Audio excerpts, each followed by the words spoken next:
ইংল্যান্ডের wicket keeper ও batter feel সল্টকে হাসি মুখে দলে টানল রয়্যাল চ্যালেঞ্জার্স বেঙ্গালুরু। 2025 আইপিএল নিলামে তার জন্য মাত্র 11,50,00,000 টাকা দাম উঠেছিল। কলকাতা নাইট রাইডার্স সল্টের দিকে হাত বাড়ালেও বেশি দূর আগায়নি তারা। আর কেকেআর ম্যানেজমেন্টের এই সিদ্ধান্তই হতবাক করেছে সমর্থক। তাদের দাবি, যদি ভ্যানকোটেক্স আইয়ারের জন্য কলকাতা নাইট রাইডার্স 23,75,00,000 টাকা খরচ করতে পারে, তাহলে ফিল সল্টের জন্য আর খানিকটা কেন এগোলো না তারা। এবার নিলামে ফিল সল্টের বেস্ট প্রাইস ছিল 2 কোটি টাকা।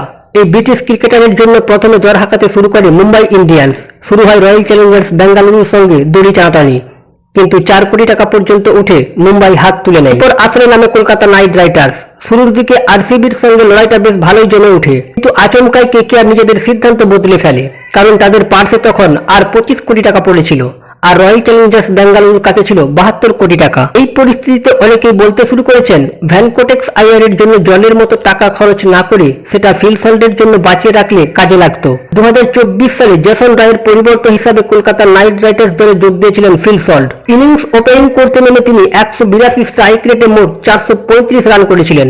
আপাতত আইসিসি টি-20 র্যাঙ্কিং এর সল্ট দ্বিতীয় স্থানে রয়েছে। পাশাপাশি টি-20 ফরম্যাটে ইংল্যান্ডের ক্রিকেট দলকে নেতৃত্ব দিচ্ছে ফিল সল্ট। তাই কেকেআর সমর্থকেরা মনে করেছে, ফিল সল্টের জন্য কেকেআর ম্যানেজমেন্ট যদি আর কিছুটা এগিয়ে তাকে দলে নিতে পারত, তাহলে একজন ভালো ওপেনারের পাশাপাশি একজন টি-20 ক্যাপ্টেনও পেত দল।